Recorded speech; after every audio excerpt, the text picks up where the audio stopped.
How to import videos and photos into Vita. First of all, open Vita app on your device and wait for it to load completely. Once you are on the home screen, tap on the new project option to begin. Next, you will see your gallery or media library appear on the screen. From here, select the videos or photos you want to import into your project. You can choose multiple files at once by tapping on each one you need.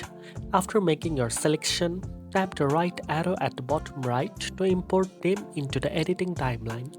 Once your media is imported, you can rearrange the clips, trim them, or add effects, text, and music as needed.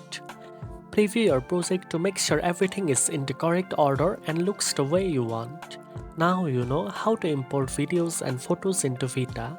If you found this video helpful, don't forget to like, share and subscribe for more editing tips. Thanks for watching and I'll see you in the next one.